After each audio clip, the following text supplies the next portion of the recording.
제 아내의 가슴에는 50년을 함께 산 제가 모르는 남자가 하나 살고 있었습니다.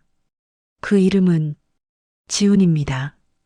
평생을 단 한 번도 입에 올린 적 없던 그 이름을 아내는 치매에 걸리자마자 마치 50년간 참아왔다는 듯 매일 밤 울부짖으며 찾고 있습니다. 그 이름은 제 50년의 사랑을 송두리째 부정하는 비수였습니다. 의사는 기억 퇴행이라고 했습니다. 병이 깊어져 가장 강렬했던 젊은 시절의 기억만 남게 된 거라고. 하지만 의사의 그 차가운 의학 용어는 제게 아무런 위로가 되지 못했습니다. 제 이름은 민준입니다. 아내는 더 이상 저를 여보라고도 민준 씨라고도 부르지 않습니다. 심지어 하나뿐인 아들조차 알아보지 못합니다. 그런데 왜 지훈이라는 그 남자의 이름만은 그렇게도 선명하게 기억하는 것입니까? 저는 매일 아내가 부르는 그 낯선 남자의 이름으로 대답해야 했습니다. 서연아, 밥 먹자. 아내는 숟가락을 밀어냅니다. 지훈 씨 올 때까지 안 먹어.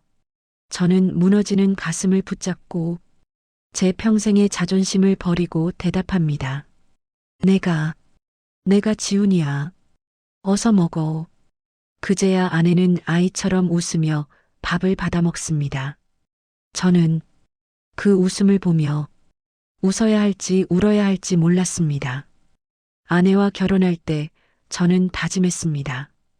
이 사람의 행복을 위해서라면 무엇이든 하겠다고.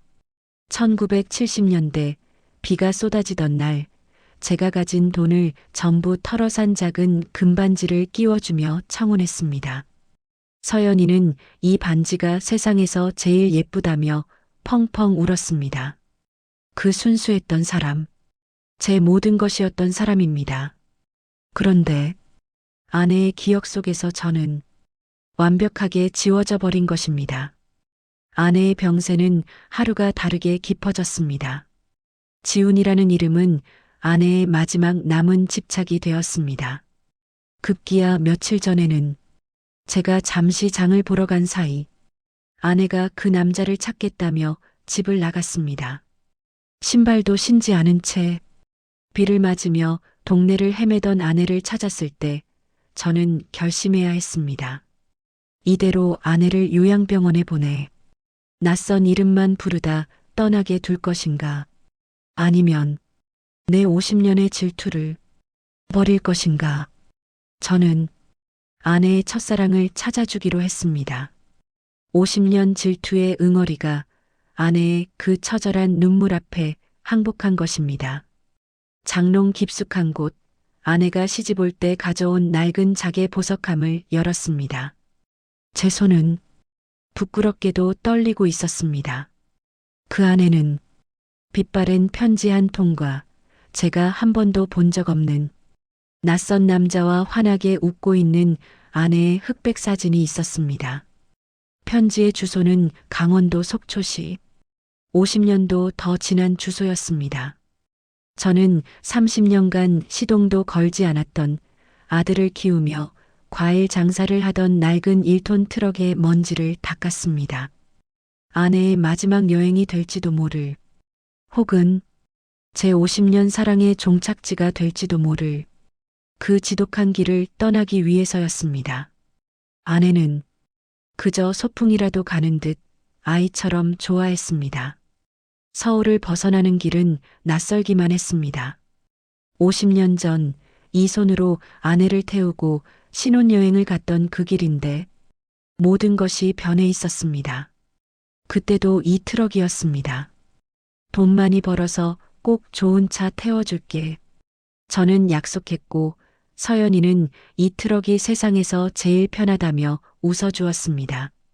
변하지 않은 것은 제 옆자리의 아내뿐인데 아내의 마음은 50년 전 그곳에 다른 남자에게 머물러 있었습니다. 휴게소에 잠시 들렀습니다. 아내가 좋아하는 호두과자를 사다 주었습니다. 아내는 오랜만에 외출해 잠시 기분이 좋아진 듯 했습니다. 아이처럼 웃으며 호두과자를 먹었습니다. 그 웃는 모습을 정말 몇 년 만에 보는지 저는 저도 모르게 눈물이 났습니다. 하지만 그 웃음 끝에 나온 이름은 역시나 제 이름이 아니었습니다. 지훈 씨도 이거 참 좋아했는데. 주소지에 도착했지만 그곳은 이미 거대한 아파트 단지로 변해 있었습니다. 50년의 세월은 모든 것을 삼켜버렸습니다. 경비원에게 물어도 그런 사람 모른다는 대답뿐.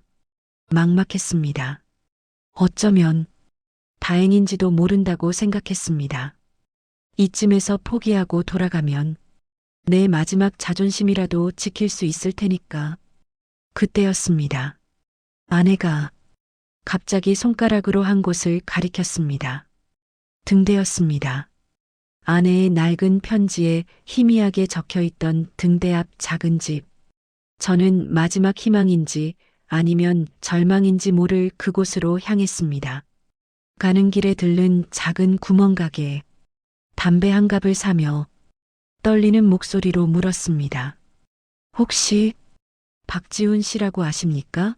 그 주인 할머니는 저를 위아래로 훑어보더니 믿을 수 없는 이야기를 했습니다. 주인 할머니는 박지훈이라는 사람이 50년 넘게 홀로 등대 앞을 지키고 있다고 했습니다.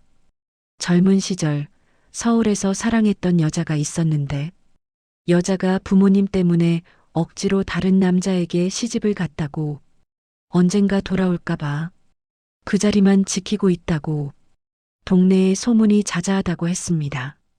제 심장이 발밑으로 떨어지는 것 같았습니다. 그 여자가 설마 내 아내란 말인가. 등대 아래 정말로 파도 소리만 들리는 곳에 금방이라도 쓰러질 듯한 낡은 집 한 채가 있었습니다. 문패에는 비바람에 깎여 희미하지만 분명히 박지훈 세 글자가 남아 있었습니다.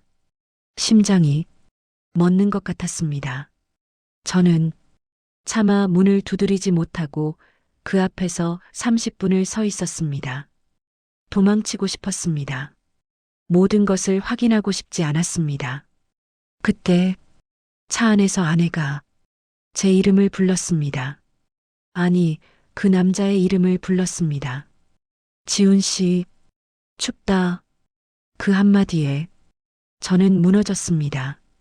저는 아내의 뺨을 쓰다듬었습니다.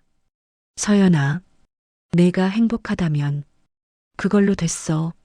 내 50년은 그걸로 된 거야. 저는 제 평생의 질투와 패배감을 안고 그 남자의 집 문을 두드렸습니다. 문이 열리고 제 앞에 선 사람은 저와 같이 늙어버린, 하지만 눈빛만은 50년 전 그 자리에 멈춰버린 듯한 한 노인이었습니다.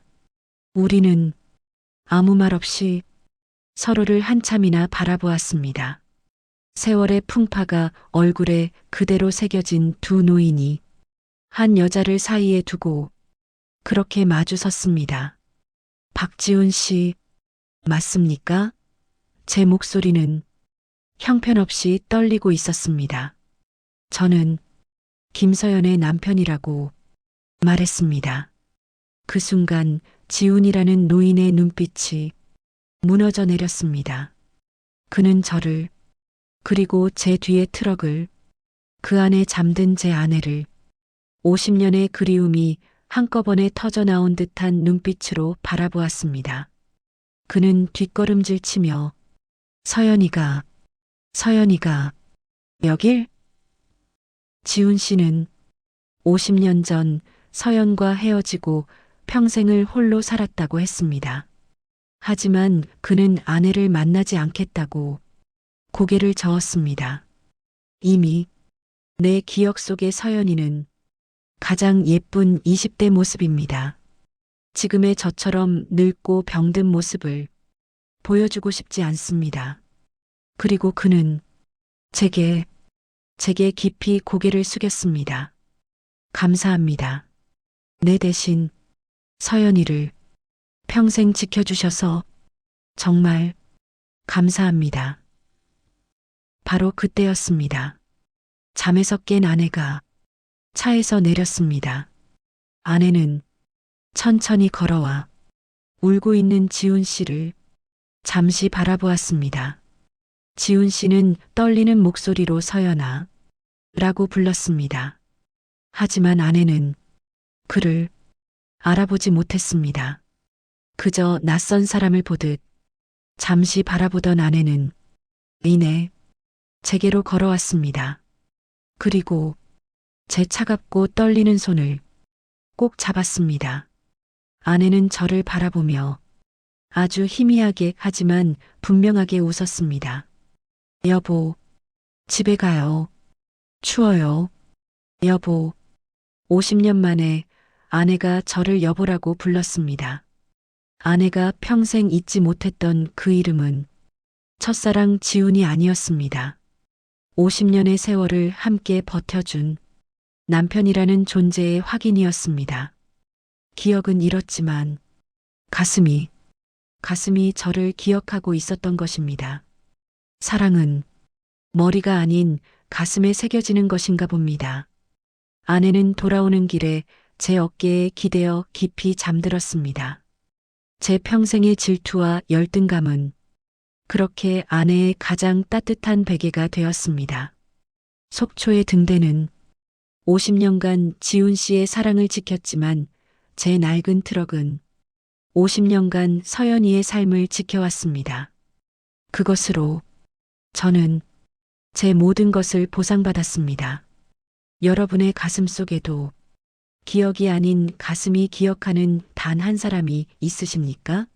평생을 바친 사랑, 그 숭고한 이야기에 마음이 움직이셨다면 잊지 마시고 구독과 좋아요 버튼을 꼭 눌러주십시오. 그리고 댓글로 여러분의 집이 되어주는 소중한 사람의 이야기를 남겨주세요. 여러분의 이야기가 저희에게 가장 큰 힘이 됩니다.